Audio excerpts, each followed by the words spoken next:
ফেরাউনকে আল্লাহ পথ দেখাননি, শেষ পর্যন্ত আর হেদায়েত দেননি। বেঈমান অবস্থায় লোকটা মারা গেছে দুইটা কারণে। এক নম্বরে ও ফ্যাসাদ সৃষ্টিকারী ছিল, বিশৃঙ্খলা তৈরি করেছিল দুনিয়ায়, সন্ত্রাসী কর্মকাণ্ডে জড়িত ছিল, ভীতিপূর্ণ অবস্থা তৈরি করে ফেলেছিল দেশে।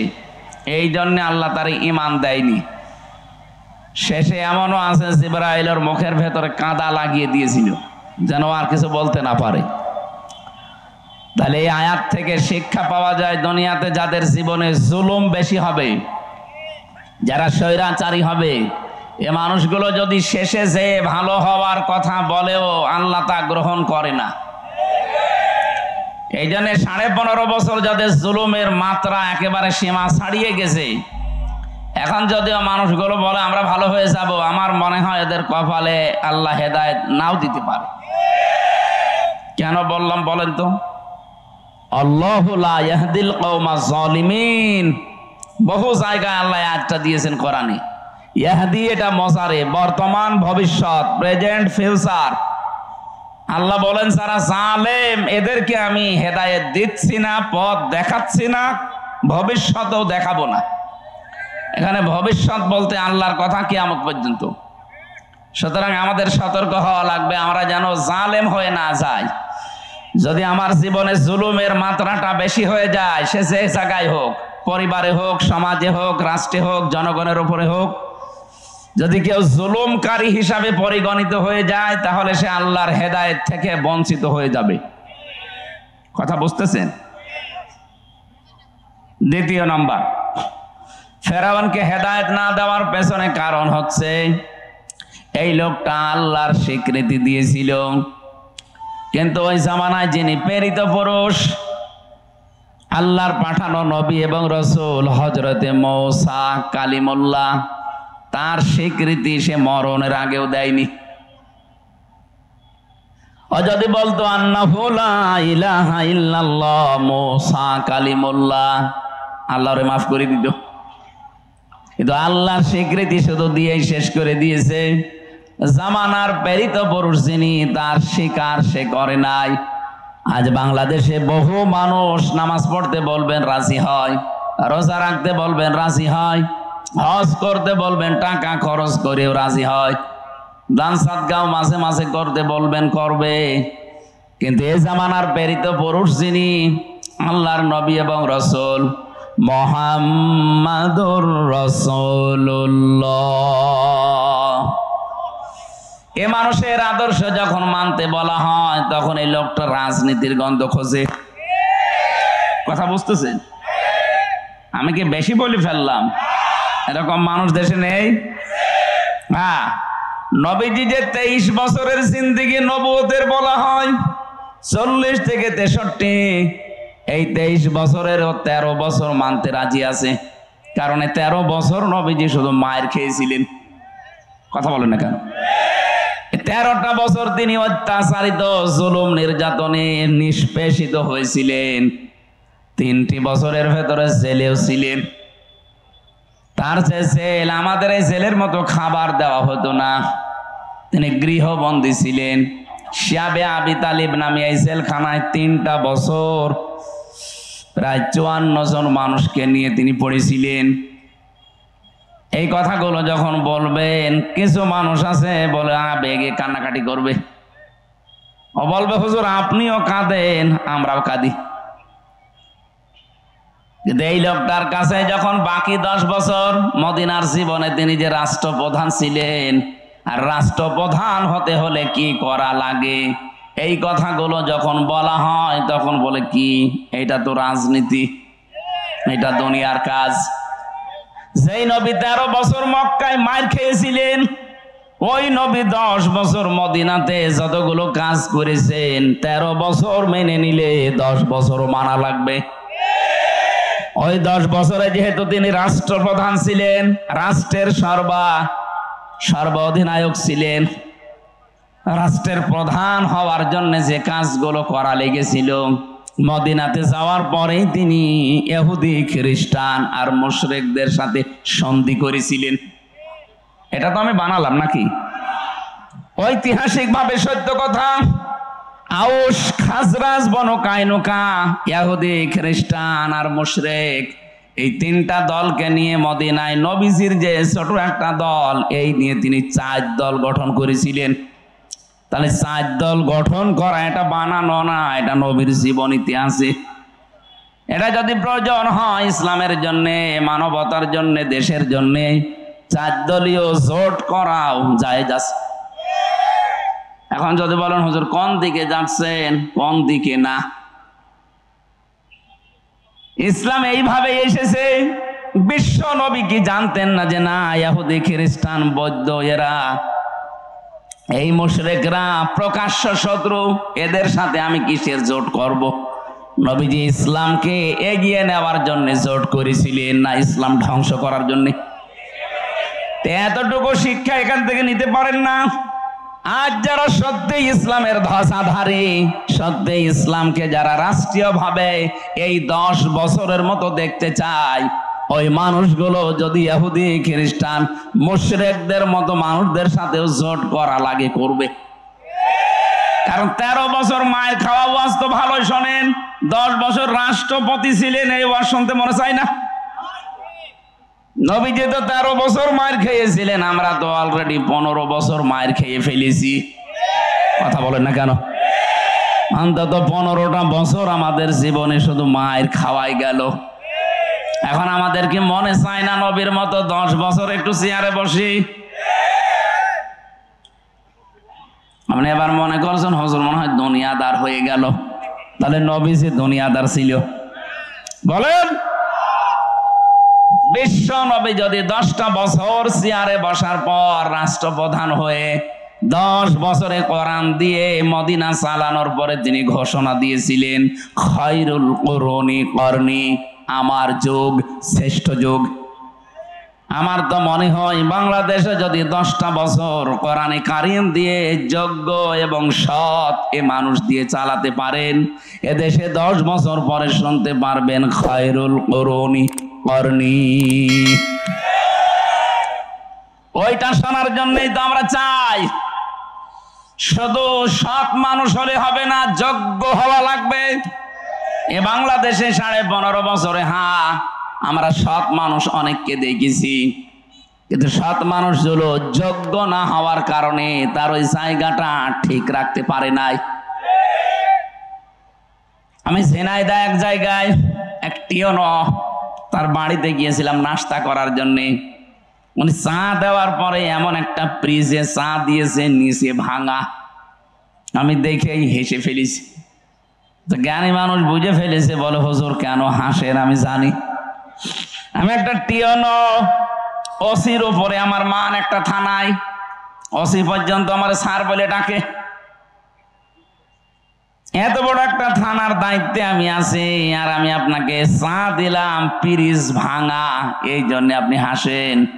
গতকালকে সকাল 11টার দিকে আমার কাছে 8 লাখ টাকা এসেছিল, শুধু একটা সই করলেই দিয়ে দিত। আমি দেইনি। লোকটা সৎ কিনা? আর আসতে বলেন। কিন্তু সৎ থাকার পরও ঝিনাইদহের ওই জায়গাটা দুর্নীতি মুক্ত করা তার একার জন্য সম্ভব হয়নি। কারণ আশেপাশে যা আছে সবই অসৎ, সবই চরিত্রহীন। উনি বলছিল আমি এইটা না নেওয়ার কারণে হয়তো ব্যক্তিগতভাবে শান্তিতে আছি, আমি এই যে হারামটা নেইনি, হারামটা নিলে এরকম পিরিচ একটা না 1000টা পিরিচ আমি আজকে নিয়ে আসতে পারতাম। কিন্তু এই হারাম কাজটা ছেড়ে দিয়ে আমার পরিবারে, আমার ছেলে মেয়ে, আমার স্ত্রী, এর ভেতরে একটা আলাদা শান্তি আল্লাহ আমাকে দিয়েছে, যেটা হারাম ইনকাম করলে পাওয়া যায় না। কথা বুঝেছেন? তাহলে হারাম ইনকামে আপনার পরিবারের সদস্যগুলো পর্যন্ত, পরবর্তী প্রজন্ম যারা আসবে তাদের ভেতরে প্রভাব পড়ে, ওরা পর্যন্ত চরিত্র থেকে চরিত্রহীন হয়ে যায়। এজন্য আশা করছি এদের সুখে শান্তিতে রাখার জন্য যারা হারাম ইনকামের দিকে পা বাড়ান, আপনি থামবেন। কারণ হারামকে আল্লাহ ধ্বংস করেন, জায়েজকে আল্লাহ, বৈধকে আল্লাহ বৃদ্ধি করে দেন। ইয়ামাহাকুল্লাহুর রিবা ওয়া ইউরবিস সাদাকাত। আল্লাহ পাক বলেন এই পৃথিবীতে যত সাদকা আছে, বৈধ জিনিস আছে, এগুলো আমি দিনের পরে দিন বরকত দিতে থাকি, বৈধ করি, বৃদ্ধি করি। আর যত হারাম কাজ আছে, অবৈধ জিনিস আছে, সুদ আছে, এগুলো ধ্বংস করি। এই 15.5 বছরে যারা বৈধ অবৈধ দেখা দেখি নেই, বাবা শাহজালাল সব হালাল, এভাবে করে যারা সম্পদের পাহাড় তৈরি করেছিলেন, কি হলো আপনার সম্পদ বলেন তো? কোথায় আপনি এখন? আগস্টের 5 তারিখের পরে ঢাকার রাজপথে 8 কোটি 10 কোটি 15 কোটি টাকা দামের গাড়ি রাস্তায় পড়ে আছে, মালিক নেই। মালিক অবশ্যই আছে, পরিচয় দেওয়ার মতো কায়দা নেই। কথা বলেন না কেন? কারণ মালিক যদি বলে এটা আমার, বলবে এর কাগজপত্র কই? 15 কোটি টাকাতে একটা গাড়ি কিনতে হলে যেটা দেওয়া লাগে রাষ্ট্রকে, ওইটা দিয়েছিস। ক্ষমতা ছিল, পাওয়ার, এই গাড়ি ঢুকিয়েছিস। এই জন্য পরিচয়ও দিতে চায় না, আর জানে ওখানে গেলেই বিপদ আরো বাড়বে, ও গাড়ি যাচ্ছে যাক। কি হইলো আপনার এই টাকা? 15 কোটি, একটা মানুষের সারাটা জীবন চলে যাওয়ার কথা। আপনি বৈধভাবে অবশ্যই এটা কেনেননি, অবশ্যই এটা কিনতে গিয়ে আপনি অবৈধ পথ বেছে নিয়েছিলেন। কিন্তু যারা বৈধ পথে ছিল তাদেরকে বহু জায়গা থেকে বঞ্চিত করার পরেও এই মানুষগুলো এই 15.5 বছর পরে এখনো মাথা খাড়া করে দাঁড়িয়ে আছে। আমি আশা করবো এখান থেকে আপনি শিক্ষা নেবেন। যে কটা বোঝানোর জন্য পর্যন্ত আসলাম, এই পৃথিবীতে আপনি নামাজ রোজার মতো আল্লাহর বিধান যেভাবে মানেন, রাসূলুল্লাহ এই জামানার প্রেরিত পুরুষ, তাকে শুধু 13 বছর না 23 বছরই আপনাকে মানা লাগবে। 13 বছর মানতে আপনার আপত্তি নেই, আমিও জানি। 10 বছর মানতে আপত্তি আছে, কারণ এই জায়গায় গেলে আপনার অনেক কিছু হাত ছাড়া হওয়া লাগতে পারে। এই 10 বছরের ভেতরে বিশ্বনবী মাত্র 8 বছর রোজা রেখেছিলেন। কয় বছর বলেন বলেন? এই 8টা বছরে তাও ফরজ রোজা তিনি 2টা অলরেডি ছেড়ে দিয়েছিলেন।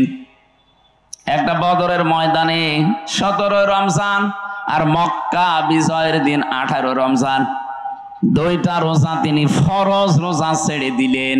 অত ইচ্ছাকৃত ভাবে কেউ ফরজ রোজা বাদ দিয়ে দিলে, কেউ ভেঙে ফেললে, তার 2 মাস একাধারে 60টা রোজা করা লাগে।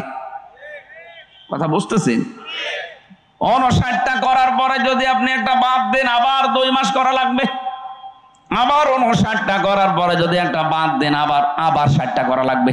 কত কঠিন বিধান রোজার! অথচ ইসলাম কায়েমের জন্য বিশ্বনবী 2টা ফরজ রোজা পর্যন্ত বাদ দিয়ে দিয়েছিলেন। নবীজি ইসলাম ধ্বংস করার জন্য রোজা বাদ দিলেন, না ইসলাম এগিয়ে নেওয়ার জন্য? আজ যদি এরকম পরিস্থিতি আসে, ইসলামকে এগিয়ে নেওয়ার জন্য রোজার মতো ফরজ বিধানও বাদ দেওয়া লাগে, মুসলমান তাই করবে। এটা নবীর পন্থা। বিশ্ব নবী এই 10 বছরে তিনি 17 ওয়াক্ত ফরজ নামাজ বাদ দিয়ে দিয়েছিলেন। খন্দকের যুদ্ধে 4 ওয়াক্ত নামাজ তিনি বাদ দিয়েছেন। তিনি যেটা করলেন সেটাকে আন্দাজে করেছেন না আল্লাহর ইশারা ছিল? বলেন বলেন? তাহলে আজ বাংলাদেশে যদি ইসলাম কায়েমের জন্য ইসলামী আন্দোলন করতে গিয়ে ফরজ নামাজও বাদ দেওয়া লাগে, জায়েজ আছে? আরো আসতে বলেন। তাহলে আমরা যারা 13 বছর মানতে রাজি, বাকি 10 বছরের কথা বললে রাজনীতি মনে করেন, দুনিয়ার কাজ মনে করেন, আল্লাহর কসম আপনার মরণ হবে ফেরাউনের মতো। আমি আপনাকে বাঁচার জন্য এটা বললাম। এখন আপনি কি করবেন ভাবেন। ওই জামানার প্রেরিত পুরুষ ছিল হযরতে মূসা। এখনকার যিনি প্রেরিত পুরুষ কিয়ামত পর্যন্ত নবী আর রাসূল, তিনি মুহাম্মাদুর। জবান খুলে বলেন মুহাম্মাদুর। আল্লাহ আমাদেরকে সহজ কথাটা সহজে মেনে নেওয়ার তৌফিক দেন, বলেন আমিন। আমি জানি অনেক মানুষ এখনো এই সেন্সে ফিরে আসে না। এরা নামাজ পড়া, রোজা রাখা, হজ করা, দান সাদকা করতে রাজি আছে। রাসূলের যে আদর্শ, উনি যা যা করেছেন ইসলামের জন্য, ইসলাম ধ্বংসের জন্য না, ইসলামকে আরো এগিয়ে নেওয়ার জন্য। এই কথা বলতে গেলে তখন আপনি দুনিয়ার কাজ মনে করেন, রাজনীতি মনে করেন, দলীয় কাজ মনে করেন। কেন? আপনার চাইতে ইসলাম আমার বোঝা কম আছে নাকি? এই জন্য যারা একামতে দিনের দায়িত্ব সত্যিকার অর্থে পালন করে, মানুষগুলো বুঝে শুনে এই কাজ করে। তারা যদি নামাজ কাজা করে ইসলাম কায়েমের জন্য, রোজা বাদ দেয় ইসলাম কায়েমের জন্য, যদি জট করে ইসলাম কায়েমের জন্য। এক কথা বলেন না কেন? কারণ ভালো করে আমরা জানি ইসলাম যদি এদেশে কায়েম হয়, কোরআনে কারিম যদি এদেশে এজহার করা যায়, এজহার মানে বিজয় করা, প্রতিষ্ঠিত করা, দাঁড় করানো।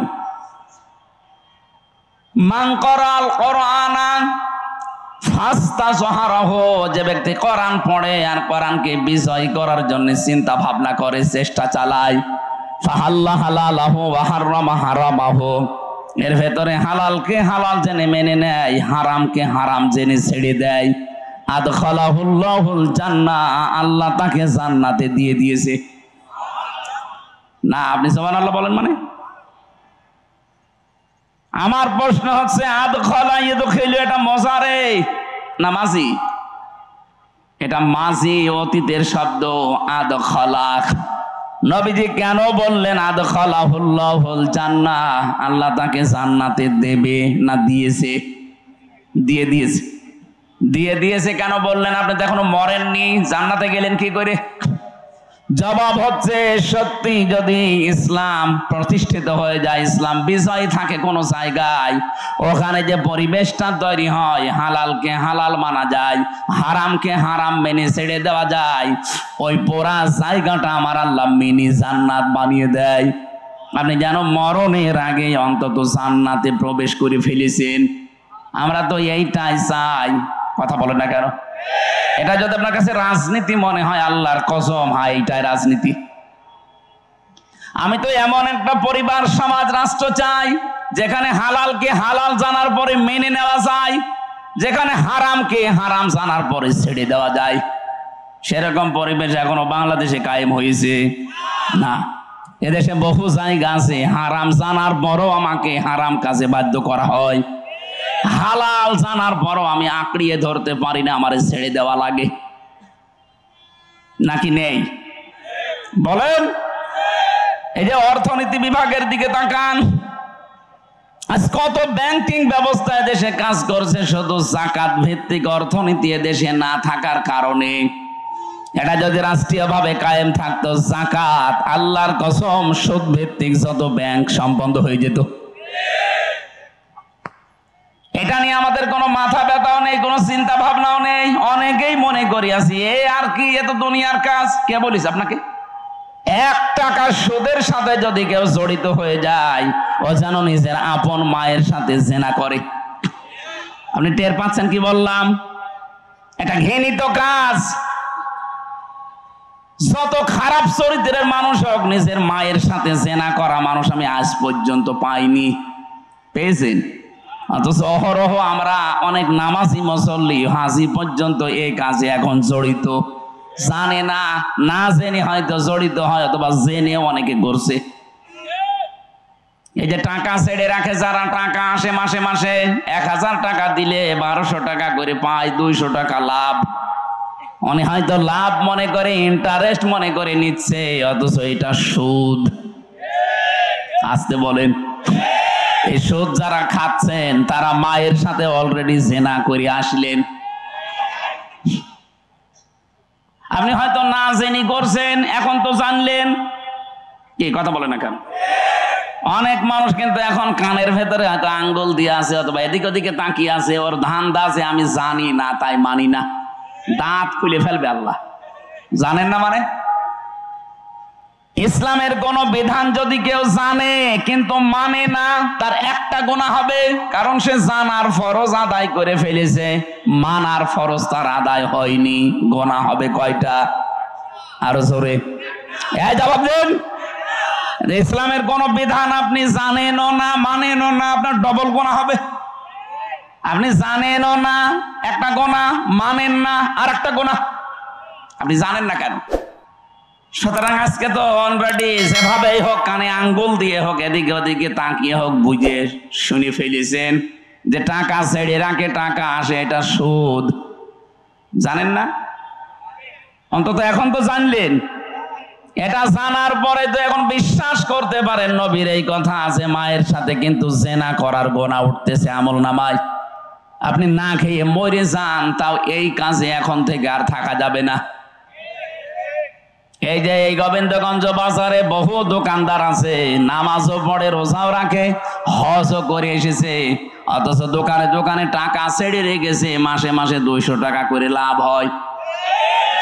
এটা ছেড়ে দেওয়া লাগবে। কারা কারা সত্যি ছেড়ে দেবেন হাত তোলেন তো। এত মানুষ সুদ খায় এলাকায়, নাউজুবিল্লাহ। এই দাড়িওয়ালা মানুষ, হ্যাঁ, আপনাকে বুঝে শুনে হাত তুললেন নাকি আন্দাজে?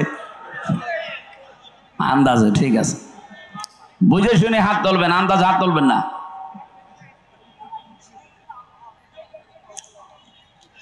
এই জন্য এমন একটা রাষ্ট্র, এমন একটা বিধান আমরা দেশে চালু করতে চাচ্ছি, যেখানে হালাল হালাল জানার পরে মেনে নেওয়া যায়, হারামকে হারাম জেনে মেনে ছেড়ে দেওয়া যায়।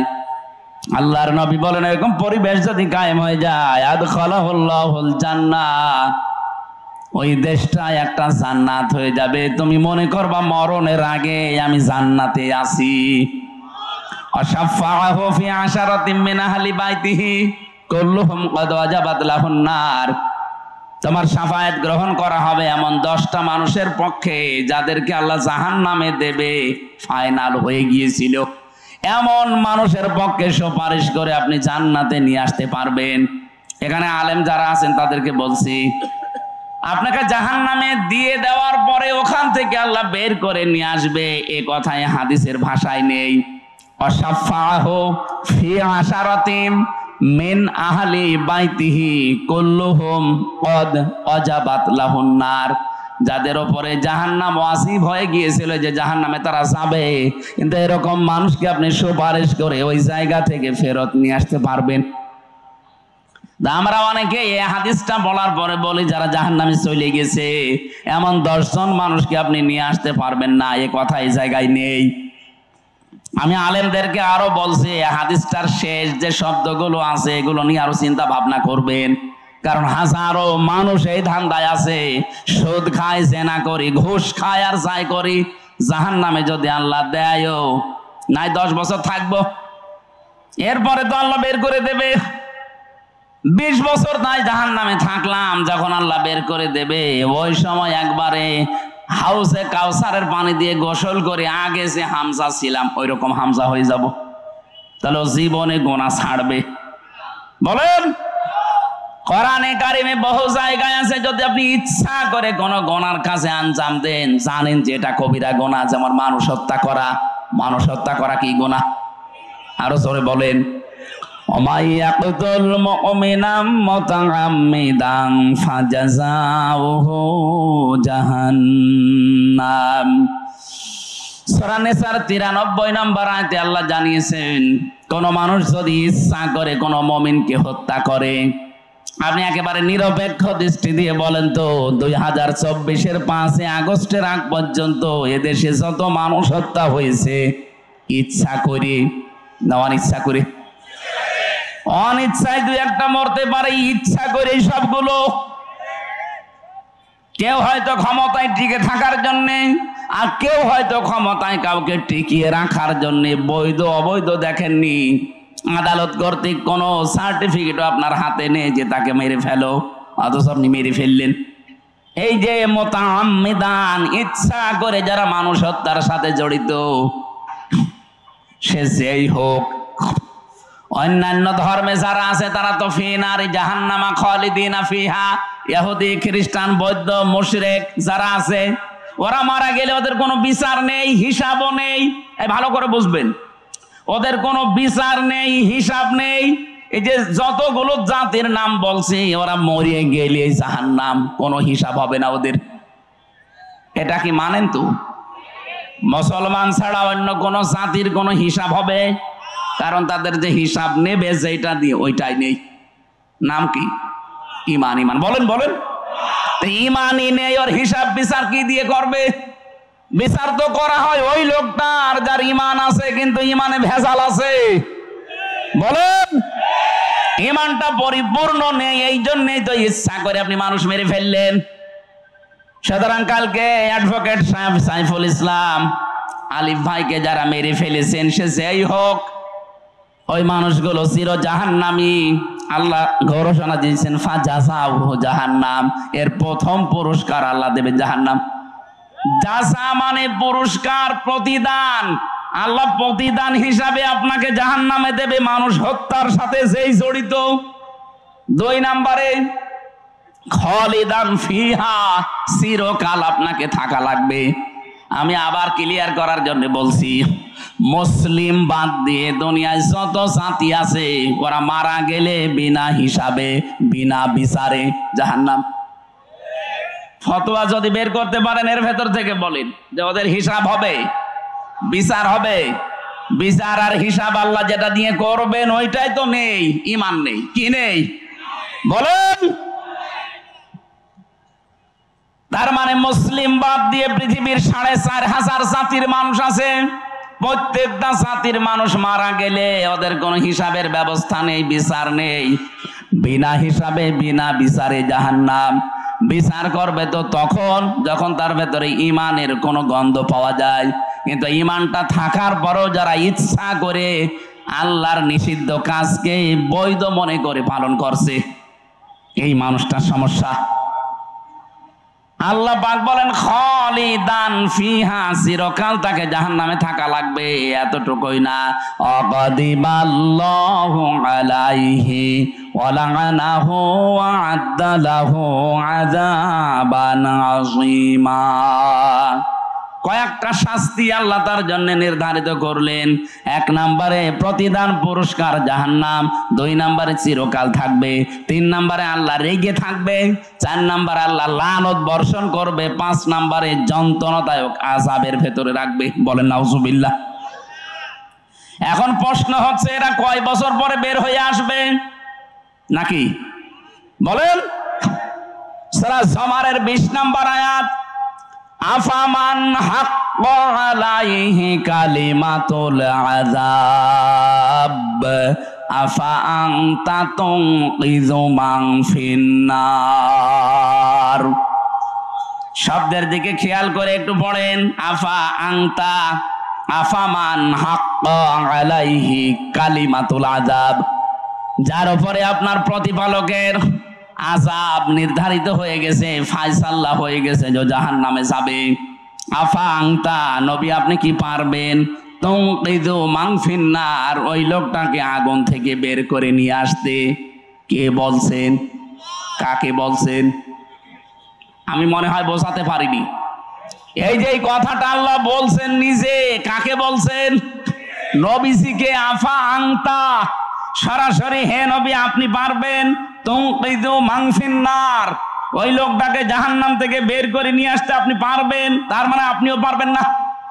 এটা প্রশ্নবোধক চিহ্ন, ইন্টারগেটিভ সেন্টেন্স। এটা নবীজিকে যদি আল্লাহ কথা বলতে পারে, কিসের হামজার হামজার বাবা বলেন তো?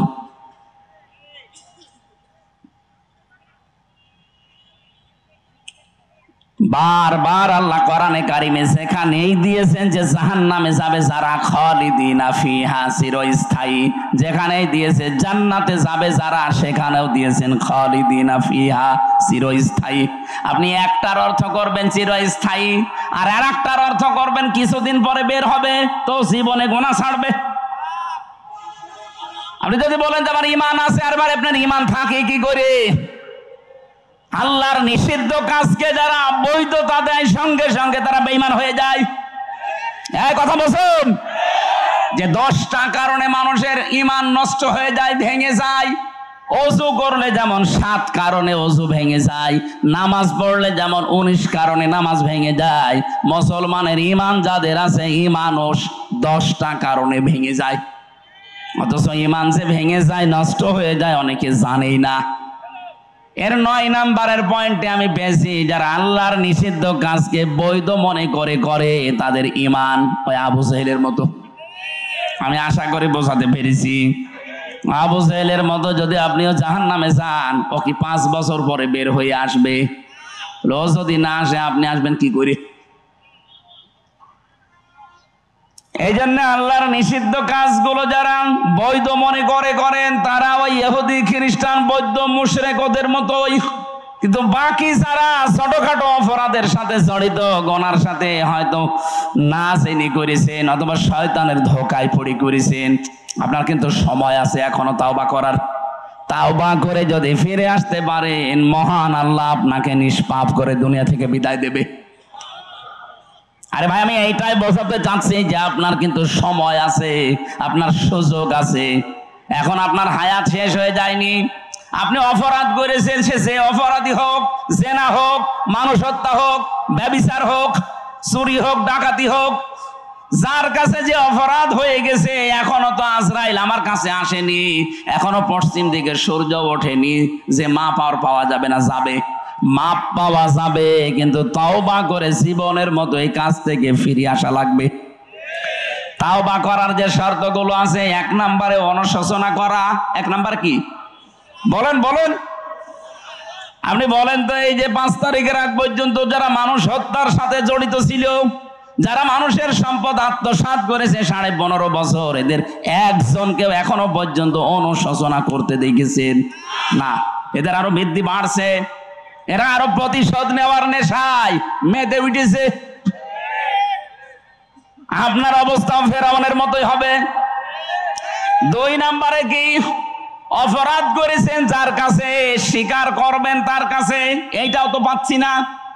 আপনি অপরাধ করলেন হামসার কাছে, আর এখন কাবার গিলাপ ধরে চুরি করেছে, কাঁদতেছেন আমারে মাফ করে দিন। কিসের মাপ আপনার? আপনি কি আল্লাহর কাছে অপরাধ করেছেন? এই কথা বলেন না কেন? তাওবা যারা করে নিজেকে মুক্ত করতে চান, নিজেকে পরিত্রাণ দিতে চান এই অপরাধ থেকে, আল্লাহর দরবারে যেন আপনার বিচার আর না হয়, এই যদি মনে করতে চান, জীবনের মতো আত্মসমর্পণ করবেন, অনুশোচনা করবেন, অনুতপ্ত হবেন। 2 নম্বরের শর্ত, অপরাধ যার কাছে, তার কাছে গিয়ে বলবেন যে ভাই আমার ভুল হয়ে গেছে। আমি নফসের ধোকায় হোক, শয়তানের জালে হোক, দলীয় ফোরামে হোক, যে কোনো কায়দায় আপনার এই ক্ষতিটা করে ফেলেছি। এই মিথ্যা মামলা দিয়ে, মিথ্যা সাক্ষী দিয়ে আপনার ব্যবসা হয়তো আমি করতে দেইনি, বিভিন্ন কাজ আমার দ্বারা হয়েছে। এখন আমি বাঁচতে চাই, আপনার যা ক্ষতি করে ফেলেছি এই ক্ষতিপূরণ আমি আপনাকে দিয়ে দেব। কথা বুঝতেছেন? এই 15.5 বছরে যে ধরনের অপরাধ করেছিলেন, আপনি তো জানেন যে আপনি কি করেছেন। আপনি হয়তো মানুষ খুনের সাথে জড়িত, তাহলে যাকে খুন করেছেন তার পরিবারে গিয়ে বলবেন আমার কারণে আপনার এই ছেলেটা হারিয়েছেন, আপনি এখন কি চান? সে যদি বলে আমার 1 কোটি টাকা দেওয়া লাগবে, আপনি 1 কোটি টাকা তার ক্ষতিপূরণ দিয়ে মাপ নেবেন। সে যদি বলে না টাকা দেওয়া লাগবে না, আমি আপনি মাফ করে দিলাম, তাহলে মাপ পেয়ে গেলেন। তাছাড়া 50 বছর জেল খাটলেও আপনার মাপ নেই। এই যে বাংলাদেশে যে সিস্টেমটা, মানুষ হত্যা করলে তারে ফাঁসি দেওয়ার আদেশ দেয়, ফাঁসি থেকে শেষে আসে লাইফ সাপোর্টে। লাইফ সাপোর্ট মানে 30 বছর, 30টা বছর জেল খাটলে তার মাফ বাংলাদেশের আইনে।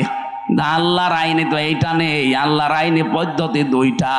কেউ যদি কাউকে হত্যা করেন, মেরে ফেলেন বিনা অপরাধে, বিনা কারণে, 1 নম্বরে তার যারা গার্জিয়ান আছে, তার মা বাবা, স্ত্রী, সন্তান, তাদের কাছে গিয়ে বলা লাগবে যে ভাই আপনারা কি চান।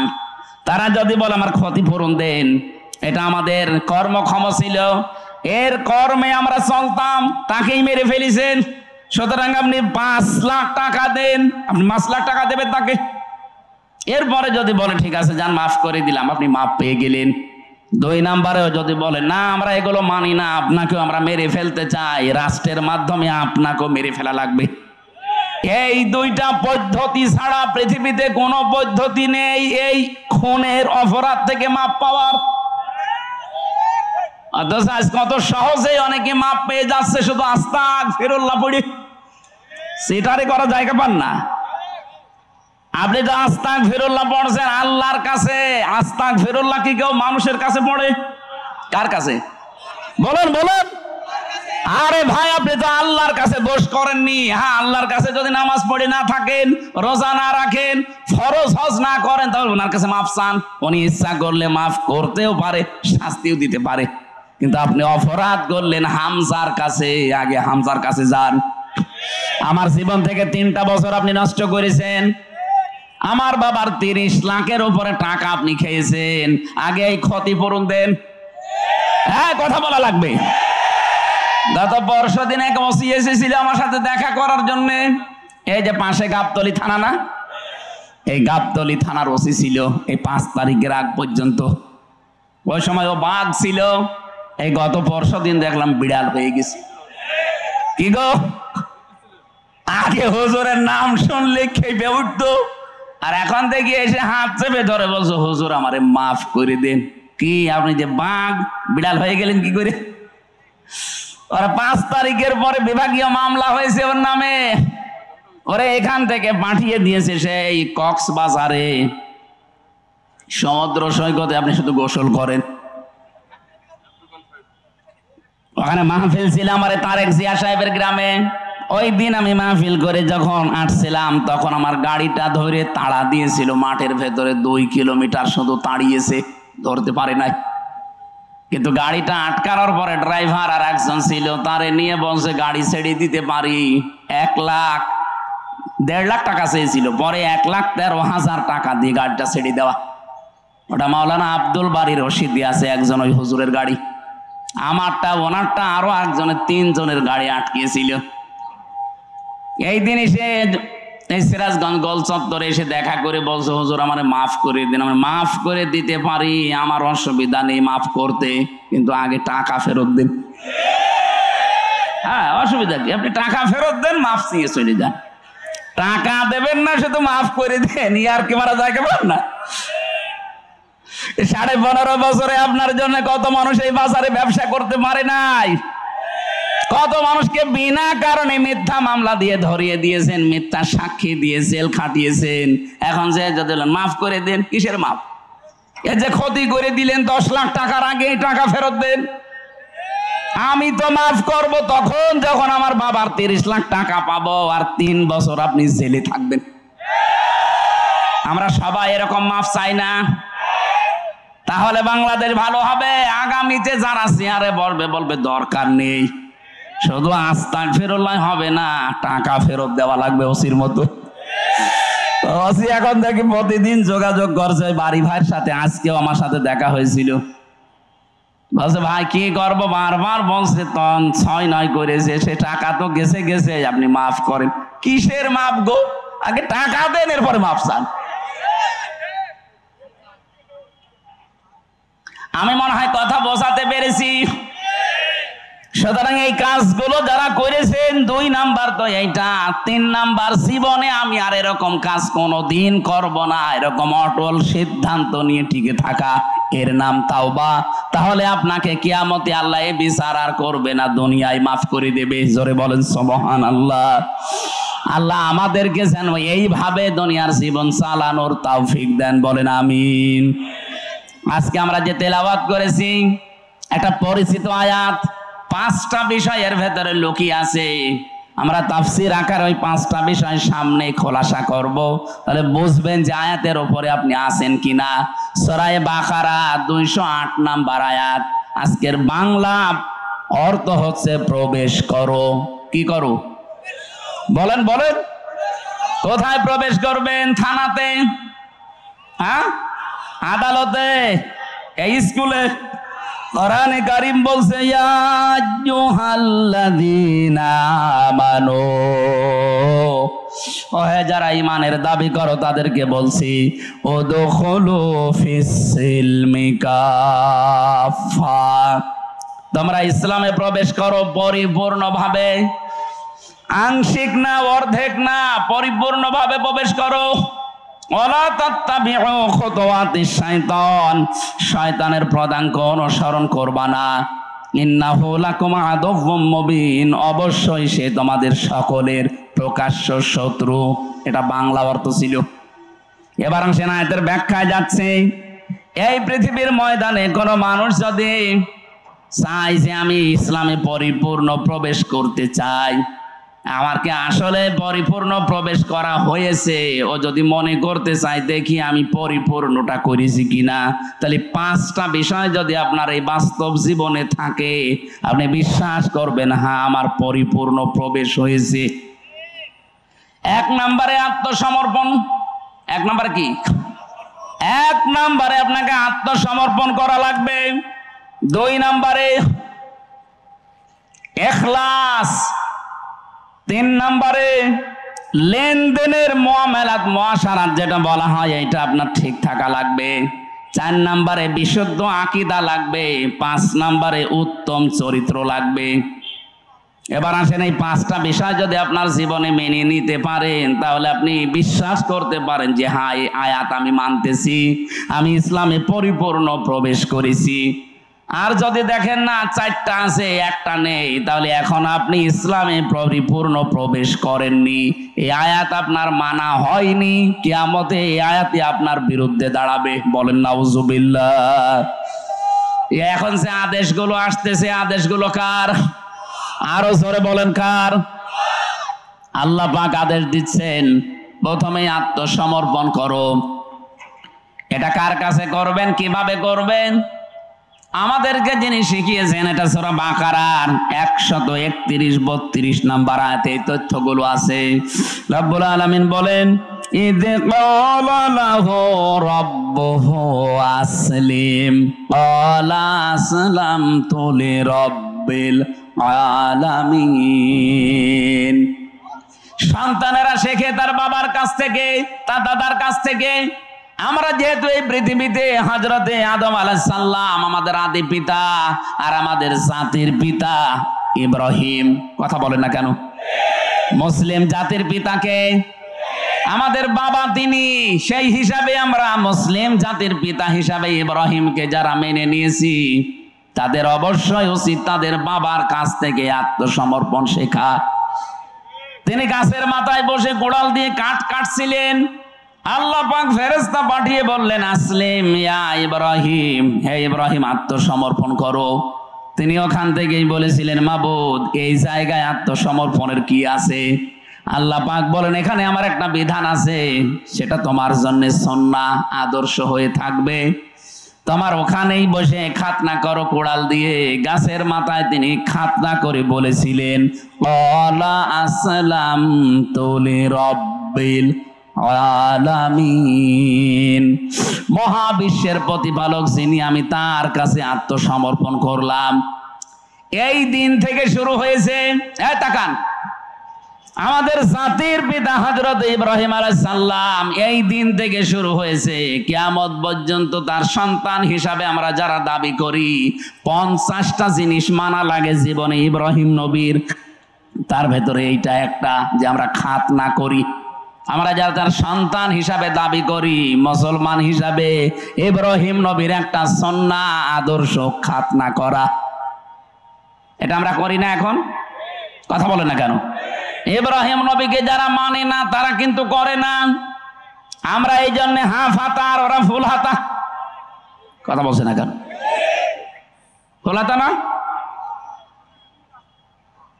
আমার জেলের প্রথম যাওয়ার পরে যাকে পেয়েছিলাম দেবদুলাল, এই জেলার, ওকে দেখলেই কয়েদিরা বলতো ফুল হাতা আসতেছে। ফুল হাতা মানে মুসলমানই দেয়নি। আর আমরা যারা মুসলমানি দিয়েছি আমরা কি ফুল হাতা না হাফ হাতা? হাফ হাতা। এটার দ্বারা বিজ্ঞানের অনেকগুলো উপকার আছে। আজ অনেক হিন্দু পর্যন্ত গোপনে গোপনে ডাক্তারকে দিয়ে আগা কেটে ফেলছে। কেন? কারণ এটা যতক্ষণ পর্যন্ত এই যে বোঝা অবস্থায় থাকবে এর ভেতরে অনেক জার ময়লা মাটি তৈরি হবে, অনেক অসুখ বিসুখ হওয়ার সম্ভাবনা বেশি। এটা যখন খোলা থাকবে ততক্ষণ পর্যন্ত আপনার অসুখ বিসুখ ময়লা মাটি ওখানে আটকাবে না। আরো বাকি যেগুলো আছে এই পরিবেশে বলার মতো না, বললাম না? যতগুলো উপকার করেছেন হযরত ইব্রাহিম আলাইহিস সালাম আমাদের সন্তান হিসাবে, তার ভেতরে এইটা একটা, মানে খাতনা করেছিলেন। আত্মসমর্পণ কাকে বলে দেখেন, যেখানে যে অবস্থায় আছেন সেখানে আল্লাহর বিধান আসতে দেরি প্রশ্ন কোনোদিন করেননি যে আল্লাহ কেন করব, কোনোদিন করেননি। এই জন্য কেউ যদি ইসলামে প্রবেশ করতে চায়, ইব্রাহিম আলাইহিস সালামের মতো কোনো প্রশ্ন ছাড়া বিনা প্রশ্নে আল্লাহর বিধান সামনে আসলেই সে যেন মেনে নেয়, মাথা নত করে, স্যালেন্ডার করে। তাহলে বুঝবেন আমি একটা মানলাম। দ্বিতীয় নম্বরের আয়াতে আল্লাহ বলেন, অবশ্যা বিহা ইব্রাহিম বানিহি ওয়া ইয়াকুব ইয়া বানিয়া ইন্নাল্লাহা আসতাফা লাকুমুদ্দিন ফালা তামুতুন্না ইল্লা ওয়া আনতুম মুসলিমুন। বলেন আল্লাহু আকবার। আল্লাহ পাক বলেন, আমার নবী ইব্রাহিম এবং ইয়াকুব এই দুইজন তার সন্তানদেরকে মৃত্যুর আগে এই ওসিয়ত করেছিল। আমরা সন্তানদেরকে ওসিয়ত করে যাই কি, আর আমাদের বাবা কি করেছিলেন তাকান। আজকে থেকে, এখন থেকে সিদ্ধান্ত নেন, জীবনের শেষ মুহূর্ত যখন এসে যাবে, যদি সময় পায়, আমাদের যিনি জাতির পিতা ইব্রাহিম এবং ইয়াকুব আলাইহিস সালাম, এরা যেভাবে সন্তানদেরকে ওসিয়ত করেছিলেন, আমাদের সন্তান প্রজন্মকে এই ওসিয়ত আমরা করে যাব। তিনি বলেছিলেন, ইয়া বনাইয়া, হে আমার কলিজার টুকরার সন্তান, ইন্নাল্লাহা আসতাফা লাকুমুদ্দিন, অবশ্যই আল্লাহ তোমাদের জন্য মনোনীত করেছেন দিন হিসাবে। কি এখনো পর্যন্ত আল্লাহ বলেননি? ইন্নাল্লাহা আসতাফা লাকুমুদ্দিন, তোমাদের জন্য মনোনীত করেছেন দিনকে। দিন কি? এই জবাব আল্লাহ দিয়েছেন সূরা আলে ইমরানের 19 নম্বর আয়াতে। দিন কি? ইন্নাদ-দীনা ইনদাল্লাহিল ইসলাম। দিন হিসাবে আল্লাহ তোমাদের জন্য একটা ধর্মকে মনোনীত করেছেন, তার নাম ইসলাম। তার নাম কি? আরো জোরে বলেন। সুতরাং 4500 ধর্ম দুনিয়ায় আছে, এর ভেতরে শুধুমাত্র কেবলমাত্র একমাত্র মনোনীত আল্লাহর কাছে ইসলাম। আমরা যারা ইসলামে আছি, খুশি হয়ে বলেন আলহামদুলিল্লাহ। আর একবার বলেন আলহামদুলিল্লাহ। জবান ছেড়ে যারা ইসলামে আছেন তারা বলেন আলহামদুলিল্লাহ।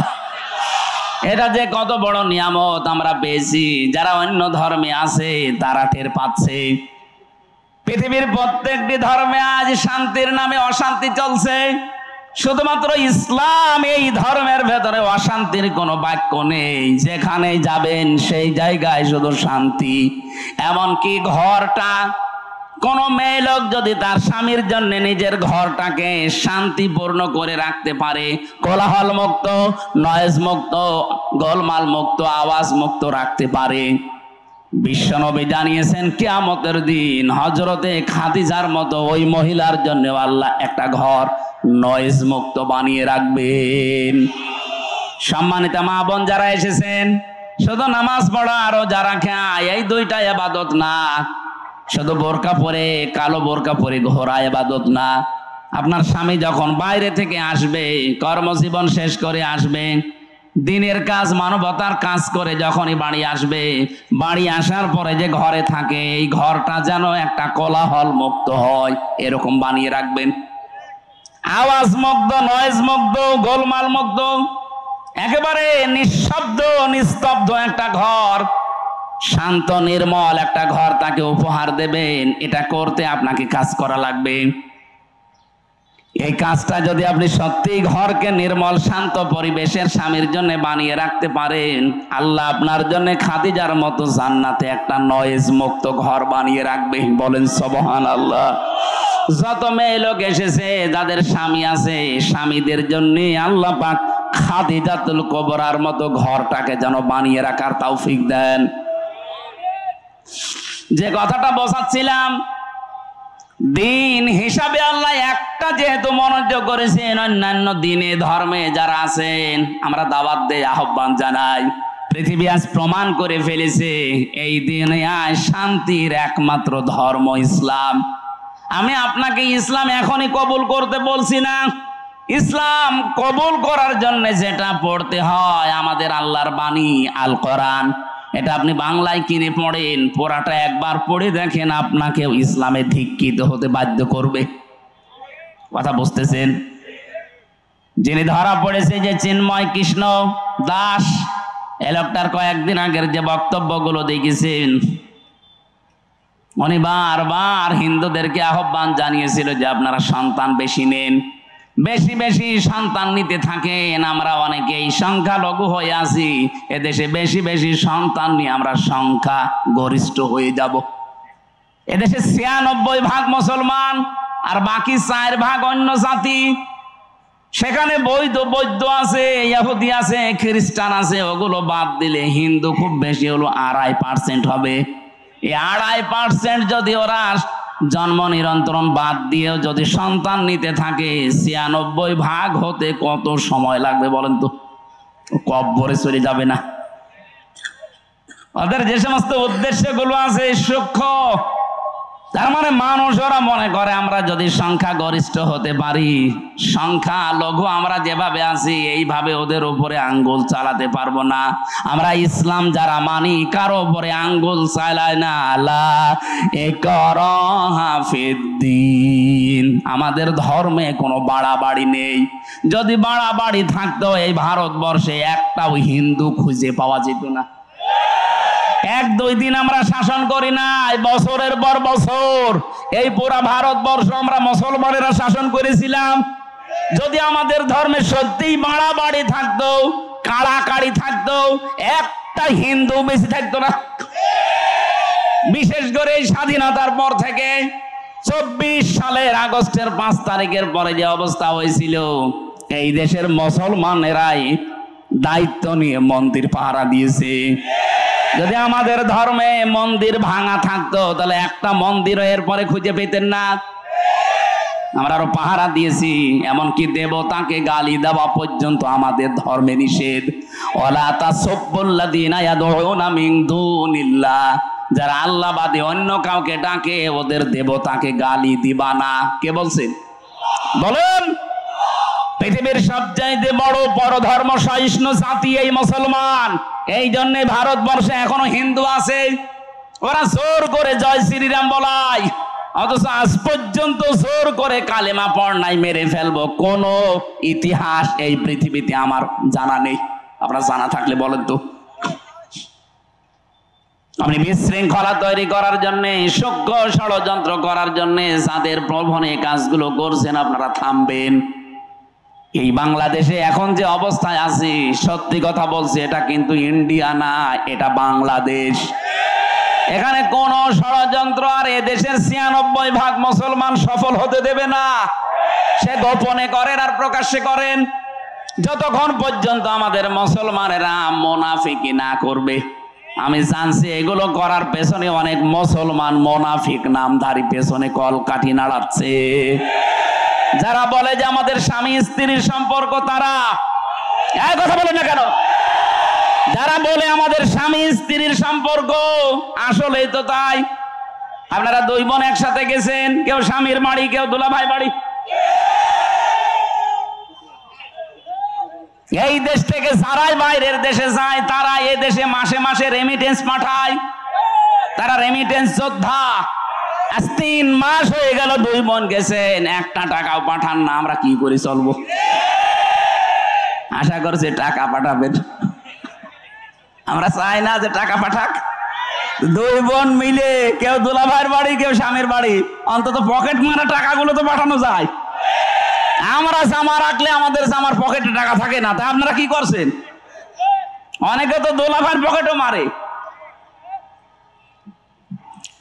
2 জন মিলে আমি চাই, এ দেশের মানুষেরা চায় যত ঋণের বোঝা দিয়ে গিয়েছেন অন্তত রেমিটেন্স পাঠান। 3 মাসে যদি 1 লাখ করেও পাঠাতেন তাও 3 লাখ। একটা টাকাও আমরা এখনো পাইনি। আমরা ঋণের বোঝায় জর্জরিত, আর আপনি বসে বসে চা খাবেন আর ষড়যন্ত্র করবেন। এ দেশের মানুষ কিন্তু 2024-এর 5 আগস্টে আর নেই। এক কথা বলুন, এখন কি নভেম্বর মাসের 27 তারিখ চলছে, আর 1 মাস 3 দিন পরে দেশের চিত্র পাল্টিয়ে যাবে। 25 সালে যাব আমরা। আর আমার মনে হচ্ছে বাংলাদেশ 25 সালে যাবে, কোরআনের হাতে দেশ আল্লাহ দিয়ে দেবে। এ দেশ কোরআনের হাতে যাক, আমরা চাই না। ডাক্তার আব্দুর রহিম সরকার কোরআনে কারিম বুকের ভেতরে নিয়ে সংসদে যাবে, এটা চান কিনা? কারা কারা চান দেখি? লিল্লাহি তাকবীর।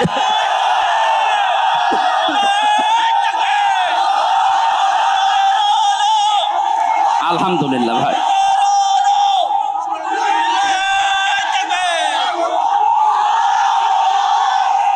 ঠিক আছে ভাই, কথাগুলো যেন ঠিক থাকে।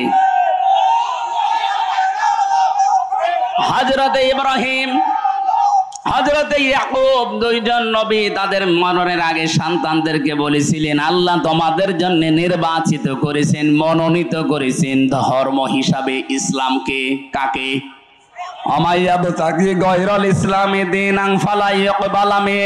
দুনিয়াতে ইসলাম বাদ দিয়ে অন্য কোন ধর্ম যদি কেউ তালাশ করে, জীবনেও তার কোনো ইবাদত বন্দেগী কবুল হচ্ছে না, হবে না।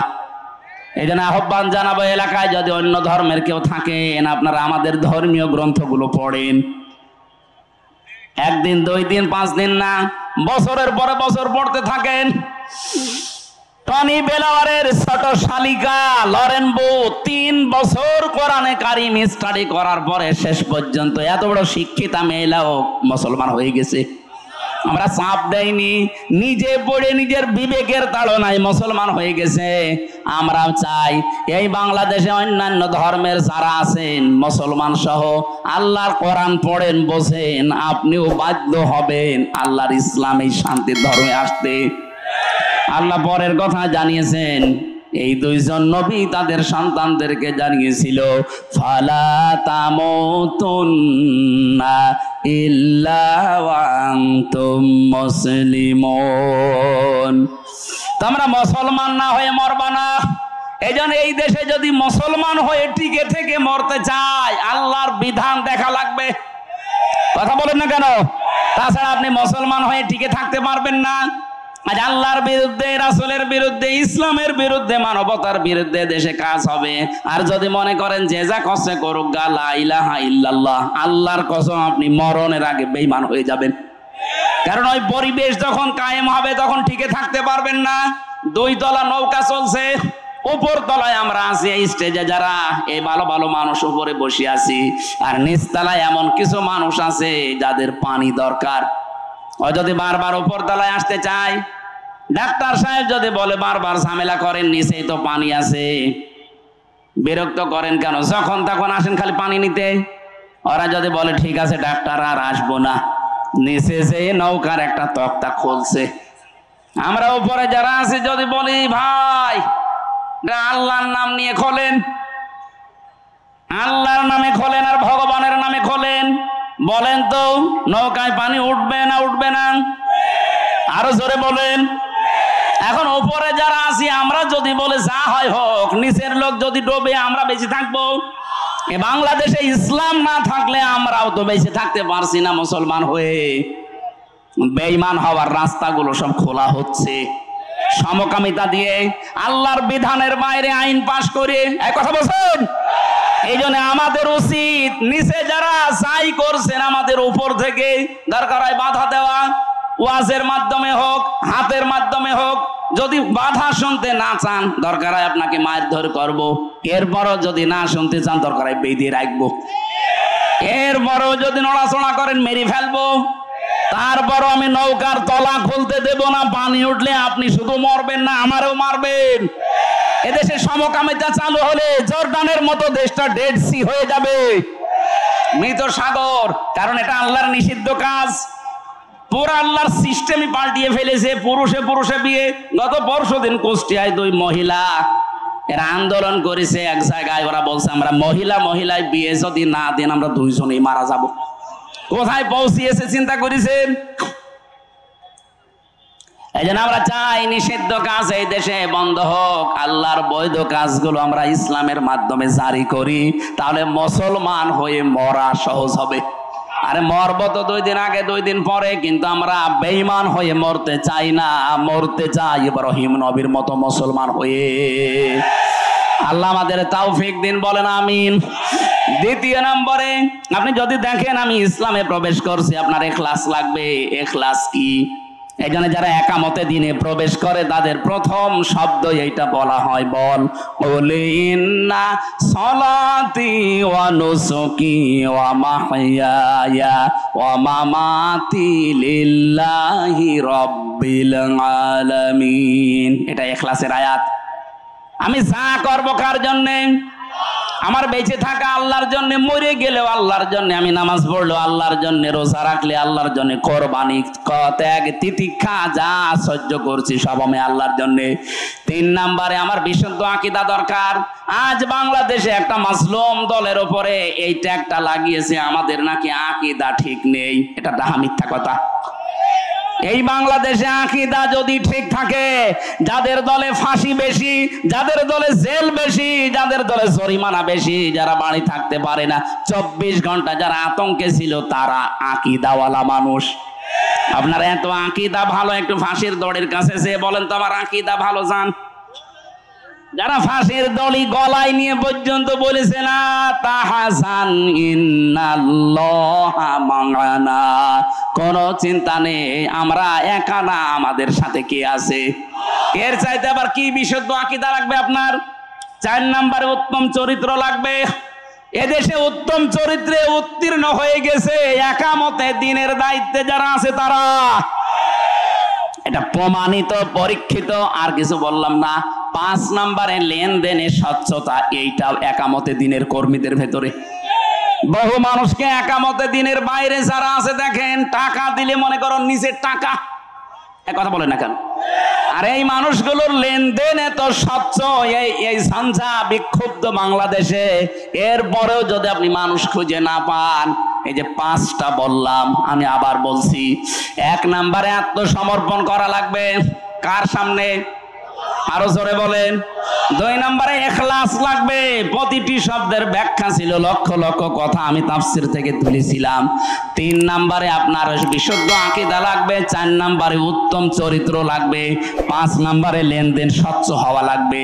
এই 5টা যদি দুনিয়ায় দেখাতে পারেন, বুঝবেন আমি এই আয়াতে পরিপূর্ণ প্রবেশ করেছি। বলেন সুবহানাল্লাহ। আল্লাহ আমাদের তৌফিক দিন। আমার লিখিত যে বইগুলো আছে আপনারা যে আর যাওয়ার সময় নিয়েছেন, 2-1টা বই হয়তো